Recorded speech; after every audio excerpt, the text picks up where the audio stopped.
Foram registradas manifestações em mais de 150 cidades de 26 estados e aqui no Distrito Federal. E nós viemos conversar com o presidente Jair Bolsonaro aqui no Palácio da Alvorada. Qual que é a avaliação do senhor dos protestos deste domingo? Olha, primeiro, eu não considero como protesto, considero uma manifestação espontânea, que onde não teve ninguém protagonizando isso. Ou seja, veio do coração do povo se manifestar em prol de uma pauta definida. Número de carros queimados, 0. Prédios depredados, 0. Boletim de ocorrência, pelo que eu sei, 0 também. Ou seja, um povo ordeiro que veio cobrar, pedir, nada mais além do que nós aqui em Brasília, Poder Executivo e Poder Legislativo, trabalhem, coloquem em pauta matérias que interessam para o futuro do nosso Brasil. De manhã, durante um culto político, o senhor falou que era um recado às velhas práticas, a manifestação de hoje. A que velhas práticas o senhor se referia? Olha só, tudo que eu falo transforma-se numa tsunami contra o parlamento.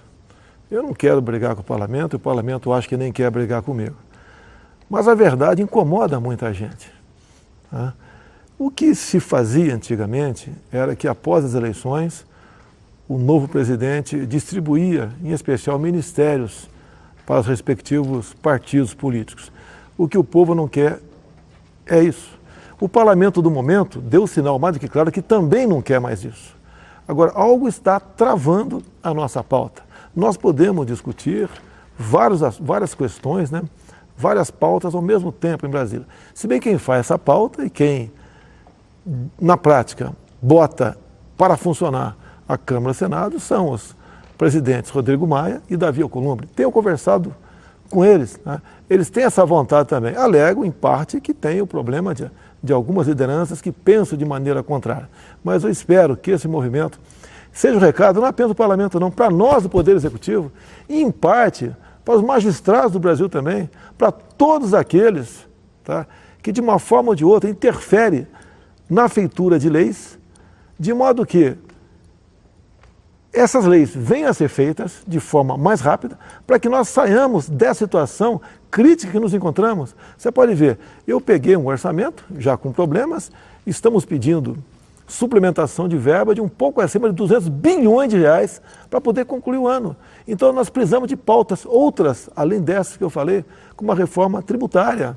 Precisamos destravar a nossa economia, votar coisas que facilite você empreender no Brasil, que você tenha prazer em ser patrão e dessa maneira apareçam empregos para tirar o Brasil da ociosidade em que se encontra. E você trabalhando nessa área, as outras questões, por tabela, tá, como se por um movimento viesse a acontecer. A geração de empregos, que eu citei aqui, traz a diminuição abrupta, de forma bastante rápida, no tocante à violência também. O senhor comentou do presidente da Câmara, Rodrigo Maia. Como que vai a sua relação com o presidente da Câmara? Nós temos conversado, não com a frequência talvez que nós queiramos, né? Mas vai indo bem. O Rodrigo Maia é uma pessoa que é diferente de mim. O que eu falo, né, os ministros, depois de alguma conversa, cumprem aquele objetivo. Ele não tem esse poder dentro da Câmara, porque cada partido tem uma direção, um norte diferente. Mas ele é uma pessoa importante, acredito que esteja fazendo a sua parte dentro da Câmara.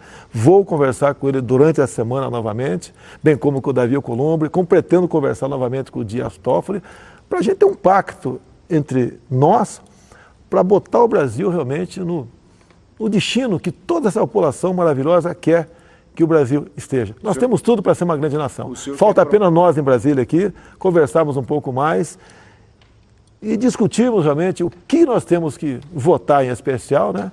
E juntos fazer aquilo que o povo pediu por ocasião das eleições e pediu também por ocasião dessas manifestações no dia de hoje. O senhor quer propor um pacto com os presidentes dos outros poderes? Nós não estamos em litígio, deixa bem claro, eu, Rodrigo Maia, o Alcolumbre, o Dias Toffoli, né?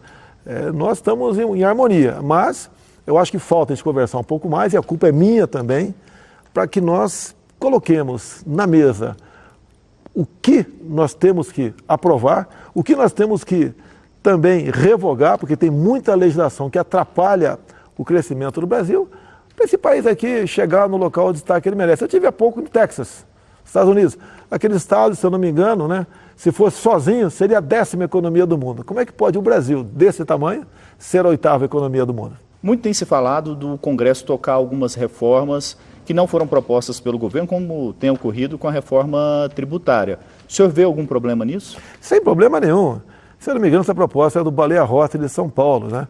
Eu não tomei conhecimento da pauta ainda, dessa matéria ainda, porque está faltando uma conversa minha com o Paulo Guedes. Em havendo, ele se inteira, se a proposta dele for boa, vamos tocar essa proposta. Eu não quero ter a paternidade de nada. Tá? Se alguém quiser ser o pai da criança, nada contra, vá ser o pai da criança. Nós queremos fazer com que se destrave a nossa economia, menos burocracia, o Estado interfira menos nas decisões que a população tem que tomar, queremos dar mais liberdade a todos. Eu pretendo, inclusive, né, ter um dispositivo da Constituição que diz que é de responsabilidade do governo federal tais assuntos. Eu quero passar esses assuntos, no que for possível, desde que não encontre óbices constitucionais, passar para o Estado. Eu gostaria que cada Estado tratasse do seu Código Penal, da sua legislação ambiental, do seu Código de Trânsito. Eu gostaria que eles tratassem desses assuntos e assim sendo, além de você deixar a União pensar naquilo que é mais importante no macro, né, e essas coisas um pouco menor fiquem para os Estados. Quer ver?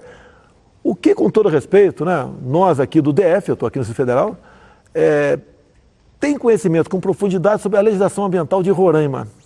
Eu acho que a Assembleia Legislativa de Roraima que deve tratar dessa questão ambiental. Assim como a Assembleia Legislativa do Pará tem que tratar da questão mineral deles, se legaliza ou não o garimpo. A questão indígena, quem tem que tratar desse assunto, para o estado do Amazonas, em grande parte, estão lá nossos índios. Então a ideia é exatamente essa, para que a gente dê liberdade, para que cada estado toque da melhor maneira possível as suas pautas. Um dos temas mais citados nos protestos de hoje foi a questão da reforma da Previdência. O senhor pretende mudar alguma coisa na articulação política da reforma? Eu te pergunto, o que eu tenho que fazer? Você quer que eu vá para dentro do parlamento, conversar individualmente com o parlamentar? Eu acho que isso não é uma boa prática. Lá é a terra do Rodrigo Maia, no Senado, Davi Alcolumbre. Eu tenho recebido o que posso de parlamentares em meu gabinete. Agora, os parlamentares sabem o que está escrito naquela proposta, né? O que porventura deva ser alterado. E mais ainda, eu sei que eles têm a certeza também, até o pessoal de esquerda, que eu estive agora com os governadores do Nordeste, a grande maioria de esquerda, eles sabem que a reforma é importante. Mas tem um desgaste, é uma reforma que aumenta o tempo de serviço, você tem que trabalhar mais para ter um salário mais próximo do que você ganhava enquanto estava nativa, você corta muitos privilégios também, tem uma diferença enorme entre as duas previdências, a pública e a privada. Então tem desgaste ao tocante a isso daí. Agora, se nós não enfrentarmos isso, e rápido, o Brasil pode sucumbir economicamente. Como mesmo o Paulo Guedes falou há pouco, que fica insustentável a nossa situação econômica, né, se nós não aprovarmos a reforma da Previdência. Daí fizeram até uma fofoca conosco, né, que eu teria falado que ele pode ir embora. Não, não é que ele pode ir embora. Eu acho que se o Brasil economicamente naufragar, acaba a função dele. Ele não tem mais o que fazer. Vai administrar o quê? E vocês conversaram depois desse episódio? Conversamos rapidamente por telefone, trocamos uma mensagem de zap também. Entre nós não há problema nenhum. E o senhor acha que é possível aprovar a reforma da Previdência até quando? Olha, você tem uns prazos regimentais para cumprir. Essa programação está muito bem feita no Parlamento, né? Agora, mais do que cumprir essas etapas. No dia da votação, a gente espera que tenhamos aí 3/5 dos votos. A gente tem um grupo de partidos no Congresso Nacional, que popularmente se chama de Centrão, que ora é favorável ao governo, ora é contrário.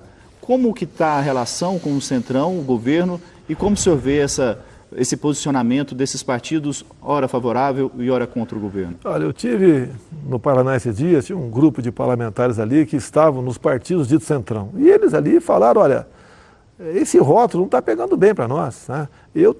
O meu voto é independente. E assim é grande parte desses parlamentares. Então o Centrão ficou um palavrão. Eu acho que os líderes têm que trabalhar para desvincular-se disso daí. Agora, a melhor maneira de mostrar que eles não têm nada a ver com o dito Centrão, que foi satanizado esse nome, é ajudar a votar aquilo que interessa para o Brasil. E agindo dessa maneira, terá o reconhecimento por parte da população. Eu digo a todos meus amigos parlamentares, eu fui parlamentar por 28 anos. Não existe para nós parlamentares um reconhecimento maior do que vem acontecendo comigo ao longo dos últimos anos, não só por ocasião das eleições. Como eu cheguei aqui, e depois que cheguei também, a maneira como o povo nos trata, em grande parte eu devo a muitos parlamentares também esse mandato, que eles trabalharam para mim durante a campanha, e acredito que uma parte considerável dos parlamentares não querem ser rotulados a centrão, ao grupo clientelista, ou aquele grupo que quer negociar alguma coisa para votar.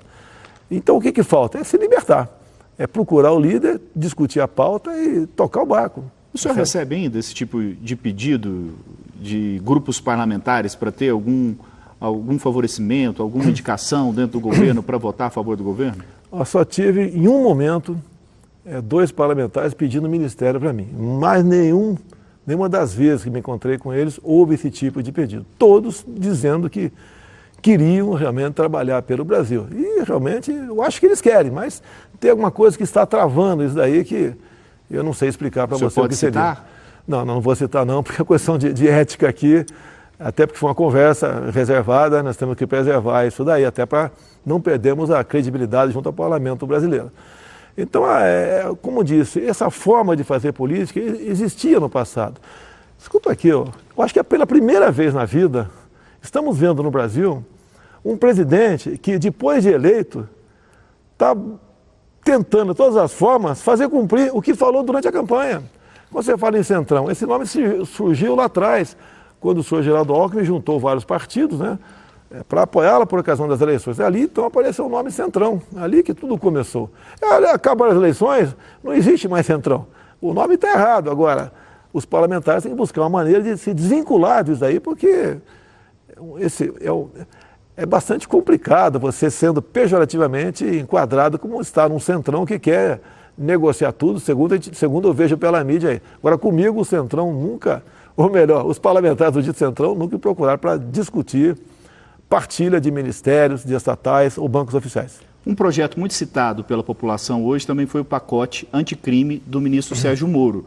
O governo vai colocar também um pacote como uma das prioridades no Congresso? Olha, o Rodrigo Maia sabe da importância desse projeto, o Moro já esteve conversando com ele muitas vezes, e é um projeto importante porque serve para inibir a violência no Brasil, bem como lavagem de dinheiro, né, combate ao crime organizado. Então, é um projeto que, uma vez transformando-se em leis, o governo federal, né, vai ter um poder muito grande de inibir a violência e o crime de corrupção. Nos protestos do dia 15, o senhor chamou os estudantes de imbecis úteis. Idiotas úteis. Então, as duas formas, então, eu exagerei, concordo, exagerei, né? O que diz aí o certo são inocentes úteis. A grande maioria são garotos, são inocentes, nem sabiam o que estavam fazendo lá.